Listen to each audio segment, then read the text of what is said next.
मेरा नाम नीति है और मेरी उम्र 20 साल है। मेरी माँ हमेशा मेरी सास को कोसती रहती, कहती रहती कि मेरी फूल जैसी बेटी का क्या हाल कर दिया है, देखना तेरी सास का क्या होगा। मुझे अपनी माँ की बातों पर बहुत गुस्सा आता, क्योंकि मेरी सास बहुत अच्छी थी। उन्होंने मेरी ज़िंदगी स्वर्ग बना दी थी, तो मैं पहले से भी ज़्यादा सुंदर हो गई थी। मेरी सास हर हफ्ते मुझे बाज़ार ले जाती और हज़ारों की मुझे शॉपिंग कराती थी। फिर मेरी माँ मेरी सास को बद्दुआ देती थी। एक दिन मैं अपनी सहेली के साथ बाज़ार चली गई और उसी दुकान पर चली गई जहाँ से मेरी सास मुझे शॉपिंग कराती थी। दुकानदार ने मुझे अकेला देखा तो रोते हुए मेरे पैर पकड़कर मुझसे माफ़ी मांगने लगा। कहने लगा, मुझे माफ़ कर दो, तुम मेरी बेटी जैसी हो। मैंने तुम्हारे साथ जो किया था तुम्हारी सास के कहने पर किया था, क्योंकि वह मुझे इस काम के लिए बहुत पैसे देती थी। दुकानदार के कहने पर मैंने कमीज उठाकर देखा तो मेरी जान निकल गई। मेरी सास ने तो जब मेरा रिश्ता बहुत अमीर घराने में हुआ था तो सारे खानदान की लड़कियां मुझसे चिढ़ने लगी थीं कि यह बस 4 दिन की चांदनी है और फिर अंधेरी रात। आज जब मैं नहा धोकर नीले रंग का जोड़ा पहनकर अपनी गोरे गोरे हाथ में चूड़ियां चढ़ा रही थी तो मेरी बुआ की बेटी मुस्कान चली आई और मुझे देखकर कहने लगी, आज फिर तुम्हें तुम्हारी सास बाजार लेकर जा रही हैं। उनके लहजे में ऐसी चुभन थी कि मुझे हंसी आने लगी। मेरी सास मुझे बाजार लेकर जा रही हैं, लेकिन इसमें इतना जलने वाली क्या बात है। मेरी बात सुनकर मुस्कान मुझसे कहने लगी कि तुम्हारी सास क्यों हर हफ्ते तुम्हें शॉपिंग कराने के लिए दिल्ली के बड़े बाज़ार में ले जाती है। हमारे शहर में क्या बाज़ारों की कमी हो गई है जो तुम्हें शॉपिंग के लिए दिल्ली जाना पड़ता है। मैं जान गई थी कि वह बहुत कुछ ज़्यादा जल रही है, इसलिए मैं ज़ोर से हंसी और कहने लगी कि उनका पैसा है और उनकी मर्जी। मेरी सास अपनी बड़ी सी गाड़ी में मुझे दिल्ली लेकर जाती थी, मुझे पूरी दिल्ली घुमाती थी और महंगी से महंगी शॉपिंग कराती और वहाँ के सबसे महंगे वाले रेस्टोरेंट में मुझे खाना खिलाती।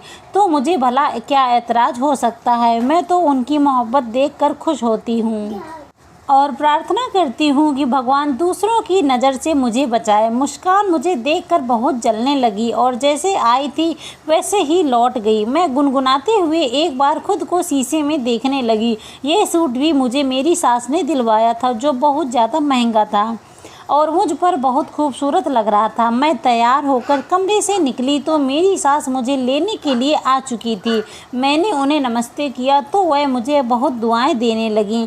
अभी तो मैं उनके घर भी नहीं गई थी और वह मुझसे इस कदर मोहब्बत करने लगी थी, मैं खुद हैरान रह जाती।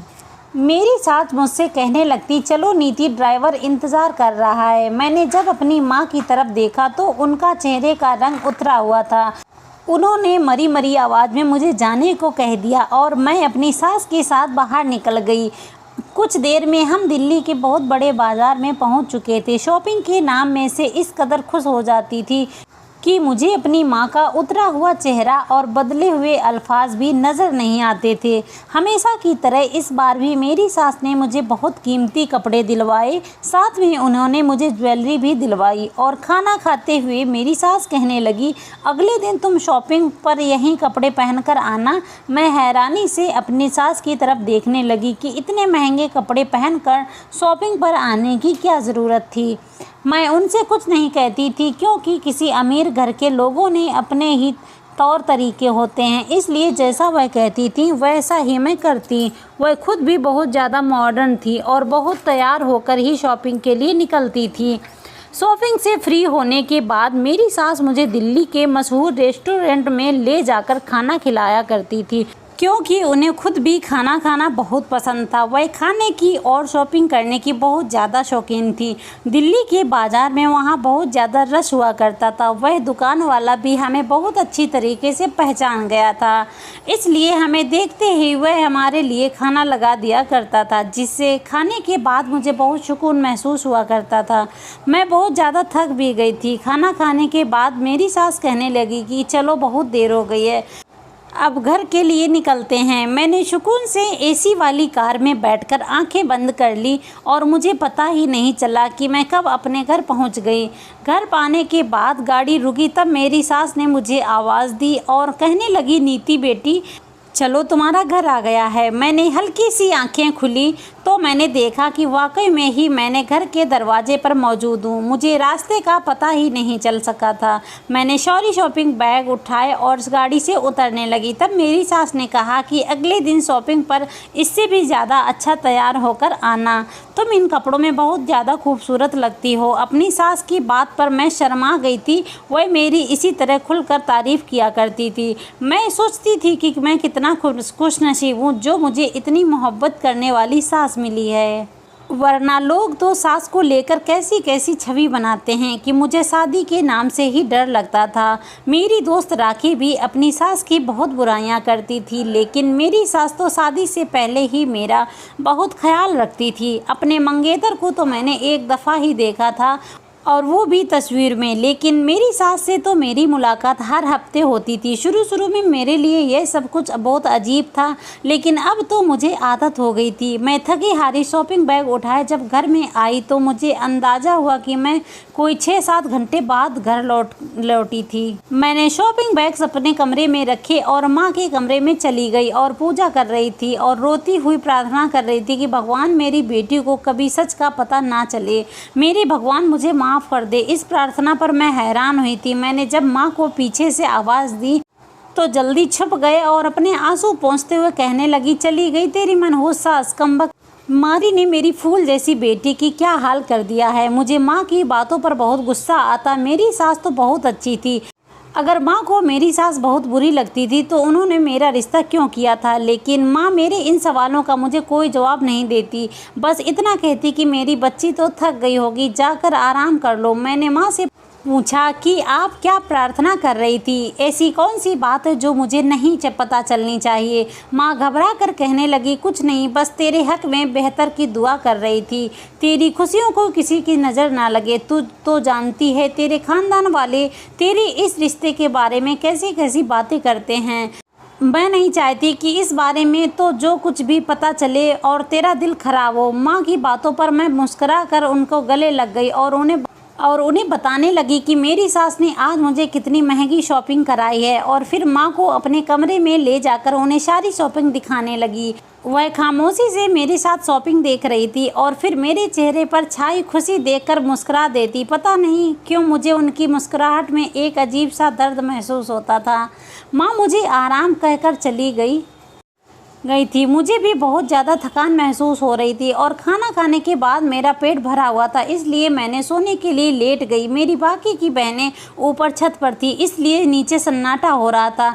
वैसे भी माँ उन्हें मेरी सास के सामने नहीं आने देती थी और ना ही मुझे अपनी शॉपिंग अपनी बहनों को दिखाने की इजाज़त थी। माँ कहती थी कि कहीं ऐसा ना हो कि तेरी बहनों का दिल दुखे या उन्हें एहसास हो कि उनके पास यह सब नहीं है। इसलिए मैं अपनी बहनों को अपनी ख़रीदारी ज़्यादा नहीं दिखाती थी, बल्कि वह चीज़ें उन्हें दे देती थी जो मेरी सास ने मुझे उनके लिए दिलवाई होती थी। मैं थकी हारी बिस्तर पर लेट रखकर अपने पति के सपने देखने लगी। मेरा मंगेतर सूरज दूसरे देश में रहता था और वहीं काम करता था। वह एक पढ़ा लिखा सुंदर लड़का था। उसे कोई भी लड़की आसानी से मिल जाती, लेकिन शायद भगवान ने उसे मेरे ही नसीब में लिखा था।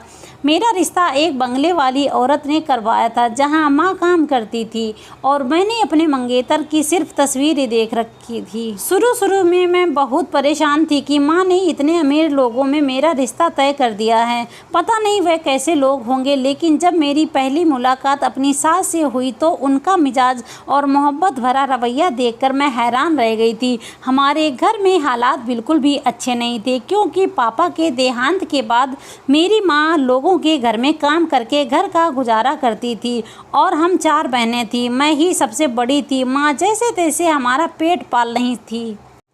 मेरे लिए कोई अच्छा रिश्ता मुमकिन ही नहीं था। अचानक एक दिन माँ ने मुझे बताया, बंगले वाली मालकिन ने मुझे एक रिश्ते के बारे में बताया और वह लोग घर आने वाले हैं। मुझे लगा कि उनके पास शायद काम करने वाली किसी नौकर का रिश्ता होगा, लेकिन एक बड़ी सी काले रंग की गाड़ी हमारे दरवाजे पर आकर रुकी। लड़की की माँ यानी हमारी सास उतरकर घर में आई तो मैं उन्हें देखकर हैरान रह गई, क्योंकि उन्हें देखकर तो ऐसा लगता था जैसे वह किसी अमीर ख़ानदान से रिश्ता रखती हैं। मुझे देखकर उन्होंने मेरे हाथ पर 2-2 हज़ार के कई नोट रख दिए और रिश्ता पक्का कर दिया। मैं तो अपने किस्मत पर यकीन ही नहीं कर पा रही थी और माँ की आंखों में भी आंसू थे। उन्होंने मुझे सीने से लगाया और कहने लगी, मैंने यह फ़ैसला हम सबके हक़ में किया है। तो कभी अपनी माँ से गिला ना रखना और हमेशा खुश रहना। मुझे माँ की अजीबोगरीब बातें समझ में नहीं आती थी। इतने बड़े घर से आए रिश्ते को भला मैं क्यों एक्सेप्ट ना करती। और फिर सूरज की फ़ोटो देखकर मैं अपना दिल ही हार बैठी थी। मेरे सास मेरे साथ मेरी छोटी बहनों के हाथ भी काफ़ी सारे पैसे रखे थे। मुझे जब भी शॉपिंग करवाने ले जाती हैं, मेरी सास मेरी छोटी बहनों के लिए भी कुछ ना कुछ दिलवाया करती थी। सच कहूँ तो इस रिश्ते में हमारे घर के हालात भी बदल दिए थे। अब तो माँ ने दूसरों के घरों में जाकर काम करना भी ख़त्म कर दिया था। मेरी सास ही हमारे घर पर इतना कुछ ले आती थी कि काम करने की ज़रूरत ही नहीं रहती थी। मगर मुझे आज तक इस बात का समझ में नहीं आता था कि मेरी माँ ने मेरी सास के लड़के से मेरा रिश्ता तय कर दिया और दूसरी तरफ मेरी सास को बुरा भला क्यों कहती रहती थी। यही सोचते सोचते मुझे नींद आ गई और सुबह मेरी आंख उस वक्त खुली जब मेरे कॉलेज जाने का वक्त हो गया था। वैसे तो मैंने 12वीं करके पढ़ाई छोड़ दी थी, लेकिन जब से मेरा रिश्ता हुआ था मेरी सास ने पढ़ाई के लिए मुझे मजबूर कर दिया था। उनका कहना था कि बड़े लोगों के उठने बैठने के लिए पढ़ा लिखा होना ज़रूरी है और उनकी बात बिल्कुल सही थी, क्योंकि जब मैं उनके साथ बड़ी बड़ी दुकानों पर जाती हूँ तो वहाँ काम करने वाली लड़कियाँ भी इंग्लिश में ही सवाल जवाब करती थी। इसलिए मैंने सरकारी कॉलेज में दाखिला दिया था और आगे की पढ़ाई का सिलसिला शुरू कर दिया था। मैं जल्दी जल्दी तैयार होकर कॉलेज पहुंची तो पता चला कि कॉलेज वाले स्टूडेंट को दिल्ली की फेमस जगह पर घूमने ले जा रहे हैं। दोस्त कहने लगे कि सब साथ जाएंगे तो मज़ा आएगा। यह सब सुनकर मैंने भी हाँ कर दी थी। 3 दिन बाद हम सब लोग दिल्ली की ट्रिप पर निकल गए थे। दिल्ली की मशहूर जगह पर ले गए तो रास्ते में वही बाज़ार आया। मैंने सबको बताया कि यहाँ पर एक छोले पूरी वाला है और वह बहुत मशहूर है। सब लोग वहाँ से छोले भटूरे खाते हैं। हम सब लोग छोले भटूरे वाले के पास पहुँच गए। वह पहुँचते ही पहचान गया और जब उसने देखा कि मैं अपनी सास के साथ नहीं बल्कि सहेलियों के साथ हूँ तो उसने इशारे से मुझे कोने पर बुलाया। मैं जैसे ही उसके पास गई तो वह रोते हुए अपने हाथ जोड़कर कहने लगा, बेटी मुझे माफ़ कर दो। मैंने जो भी तुम्हारे साथ किया है मैं बहुत मजबूर था। मैं बुरा आदमी नहीं हूँ, लेकिन मजबूरी इंसान से बहुत कुछ गलत करवा देती है। बेटी मैंने वही सब किया जो तुम्हारी सास ने मुझे करने को कहा। दरअसल मेरी बेटी बहुत बीमार है, वह कई महीनों से अस्पताल में भर्ती है। मुझे बहुत सारे पैसों की ज़रूरत थी और तुम्हारी सास ने मुझे इसी काम के बहुत ज़्यादा पैसे दिए थे। मैंने तुम्हारे साथ बहुत घटिया हरकत की थी। मैंने एक दफ़ा भी ये नहीं सोचा कि तुम भी किसी की बेटी हो। मैं तुम्हारे साथ कैसे इतना गलत काम कर सकता हूँ। जबकि मैं हैरान होकर उस छोले भटूरे वाले को देख रही थी जो बहुत रो रहा था। मुझे समझ में नहीं आ रहा था। मैंने फ़ौरन कहा, अंकल शायद आपको कोई गलतफहमी हो गई है, आप मुझे कोई और समझ रहे हो। और मेरी सास तो हर हफ्ते आपके यहाँ छोले भटूरे खाने आते हैं। छोले भटूरे वाला कहने लगा कि बेटी तुम बहुत मासूम हो, तुम्हें नहीं मालूम कि तुम्हारी सास कैसी औरत है। उसने मुझे बहुत सारे पैसे दिए और कहा कि मैं तुम्हारे छोले भटूरे में नशे की दवा मिला दूँ, इसलिए मैं हर हफ्ते तुम्हें छोले भटूरे में नशे की दवा मिलाकर खिलाया करता था। मैं अपनी बेटी के इलाज को लेकर खुद गर्ज हो गया था, लेकिन सच तो यह है कि जब मैंने तुम्हारे साथ शुरू की है मेरी बेटी की तबीयत खराब होती चली गई है और फिर आहिस्ता आहिस्ता मुझे एहसास हुआ कि मैं पाप के पैसों से अपनी बेटी का इलाज नहीं करा सकता। मैं यह बात तुम्हें बताना चाहता था, लेकिन तुम्हारे साथ बहुत चालाक औरत है, वह मुझे कभी तुमसे बात ही नहीं करने देती थी। छोले भटूरे वाले की बात सुनकर मेरी जान निकल गई थी। मैंने कहा, अंकल मेरी सास को ऐसा करने की भला क्या ज़रूरत आ गई है, लगता है आपका दिमाग खराब हो गया है। वह रोता हुआ कहने लगा, बेटा मैं तो अपने पाप का इकरार कर रहा हूँ, क्योंकि मैं जानता हूँ मैंने जो कुछ किया है वह गलत है और इसलिए मेरी आत्मा को सुकून नहीं मिलता। आपकी सास ने पैसे की लालच देकर मुझसे वह काम करवाया, शायद मैं सोच भी नहीं सकता था। इससे पहले कि मैं कुछ और पूछती हूँ, मेरी सहेलियाँ और टीचर्स वहाँ पहुँच गई और कहने लगी क्या बात है। मैंने उनकी सारी बात बता दी कि यह छोले भटूरे वाला मेरी सास को पर इल्ज़ाम लगा रहा है। मेरी सास मुझे नशे की दवा क्यों देना चाहेगी, वह तो मुझसे बहुत प्यार करती है। मेरी टीचर्स कहने लगी नीति तुम्हारी सास कैसी औरत है यह तो तुम्हें पता होगा, लेकिन मैं इतना ज़रूर जानती हूँ कि ये गरीब छोले भटूरे वाला झूठ नहीं कह रहा। यकीनन कोई ना कोई बात ऐसी है जो तुम्हें पता नहीं है। अपनी टीचर्स की बात सुनकर मेरी जान निकल गई थी।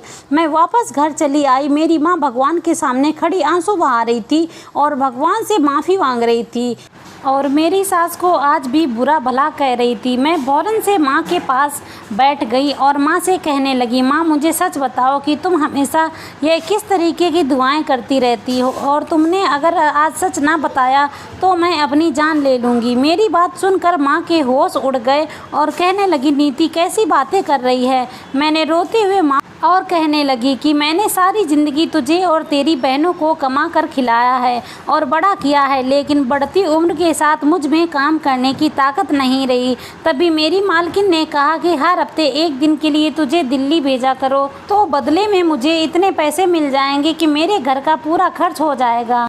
मालकिन की बात सुनकर मैं लालच में आ गई, मगर मुझे ये मालूम नहीं था कि तुझे जल्द दिल्ली भेजने के लिए तेरे रिश्ते का ड्रामा करना पड़ेगा। तेरा किसी सूरत से कोई रिश्ता नहीं हुआ, बल्कि जो फोटो दिखाई गई वह पता नहीं किसकी है। तेरी सास से कोई रिश्ता नहीं, बल्कि तेरी सास खूबसूरत और जवान लड़कियों से गलत काम करवाती है। जिस बंगले में मैं काम करती थी वह तेरी सास की दोस्त है और उन्होंने तुझे देखा था, इसलिए उन्होंने तेरे रिश्ते के नाम पर हमारे घर भिजवा दिया। तेरी खूबसूरती देख कर वह औरतें दाम देने को तैयार हो गई। मैं सोचने लगी कि तुझे कुर्बानी करके बाकी बेटियों का फ्यूचर सही हो जाएगा, किंतु हर हफ्ते जब पैसे लेकर घर आती मेरा दिल कटने लगता और मुझे एहसास होता मैंने अपनी बेटी के साथ कितना गलत काम किया है। एक दिन मैंने मालकिन से यह सब खत्म करने को कहा। वह कहने लगी, अब कुछ नहीं हो सकता, ज़्यादा होशियारी की तो मैं सारी हकीकत तेरी बेटी को बता दूंगी कि तेरी माँ ने खुद तुझे बेचा है, इसलिए मैं हर वक्त उस औरत को बददुआएं देती। मुझे डर था कि जिस दिन तुझे सच पता चलेगा तू मुझसे नफरत करने लगेगी, इसलिए मैं भगवान से दुआ करती कि तुझे कभी सच का पता ना चले। वह औरत जो तेरी सास बनी बैठी है तुझे दिल्ली ले जाती, पहले शॉपिंग कराती और फिर छोले भटूरे वाले से तुझे नशे की दवा मिलवाकर तुझे खिला देती। गाड़ी में बैठकर तुझे गहरी नींद आ जाती है, फिर वह तुझे एक होटल में ले जाकर कुछ घंटे के लिए तेरे सौदा कर देती है। कितनी खूबसूरत है कि बेहोशी की हालत में भी लोग तुझे खरीद लेते हैं। आज तक जो कुछ भी हुआ तो उसमें तेरी माँ भी इतना ही कसूर है जितना उस औरत का है। छोले भटूरे वाले ने तो अपनी बेटी के इलाज के लिए जो किया मजबूरी के लिए किया, लेकिन मैंने यह सोचकर तेरी इज्जत दांव पर लगा दी कि इस तरह हमारे घर के हालात संभल जाएंगे, बल्कि मेरी बेटियों का फ्यूचर भी संवर जाएगा। 3 बेटियों को खुशियों के खातिर मैंने तेरी खुशियाँ और तेरी जवानी को कुर्बान कर दिया। माँ का सच मेरे ऊपर किसी कयामत की तरह गुजरा था। मैं सोच भी नहीं सकती थी कि मेरी माँ मेरे साथ इतना गलत कर सकती है। मुझे राखी की बात याद आई थी कि यह सब 4 दिन की चांदनी है और अब अंधेरी रात। सच में उसकी बात पूरी हो गई थी। मैं 4 दिन की चांदनी देख चुकी थी, अब सिर्फ अंधेरी रात बची थी। मैंने रोते हुए माँ के आगे हाथ जोड़ दिए और कहा कि मुझे माल और जेवल की हवस नहीं है, मुझे बस इस दलदल से निकाल लीजिए। मैं इस तरह अपने आप को किसी और के हवाले नहीं कर सकती हूँ, अपनी दुनिया बर्बाद नहीं कर सकती। सपने जो मैंने सूरज के लिए देख रखे थे वह सब चकनाचूर हो गए थे। माँ ने मुझसे वादा किया कि वह आज के बाद मुझे उस औरत के साथ नहीं भेजेगी और ना ही उससे मेरा अब कोई रिश्ता होगा। सारे खानदान वालों को माँ ने मेरा रिश्ता टूटने की खबर सुना दी थी। जो कोई आया था वह मेरा मजाक उड़ाकर चला गया था। मेरा घर, मेरा घमंड सब चूर हो गया था। वह औरत जो मेरी सास बनी हुई थी, माँ के मना करने पर उसने मेरी माँ के साथ बहुत झगड़ा किया और गुस्से में हमारे घर से निकल गई। 3 दिन बाद हमें पता लगा कि उस औरत का तेज कार चलाने की वजह से एक्सीडेंट हो गया था और वह उसी वक्त मर गई। माँ हमें लेकर दूर शहर आ गई थी। आज इस बात को कई साल गुजर गए और हम बहनों की शादी हो गई और माँ भी इस दुनिया में भी नहीं है और मैं अपने पति के साथ खुश हूँ। मेरे पति को मेरी पिछली जिंदगी के बारे में कुछ नहीं पता है, लेकिन जब भी मैं अपने पास्ट को याद करती हूँ मेरा दिल कांप सा जाता है। उस दिन अगर छोले पूरी वाले मेरी हकीकत ना बताता तो क्या मेरी सारी जिंदगी इसी तरह गुजरती और मरने के बाद मैं अपने भगवान को क्या जवाब देती। दोस्तों, उम्मीद करती हूँ आपको हमारी कहानी पसंद आई होगी। कहानी पसंद आए तो वीडियो को लाइक करें और चैनल पर नए हो तो चैनल को सब्सक्राइब करें और हाँ, नोटिफिकेशन बेल को ज़रूर दबाएं ताकि अगली अपडेट सबसे पहले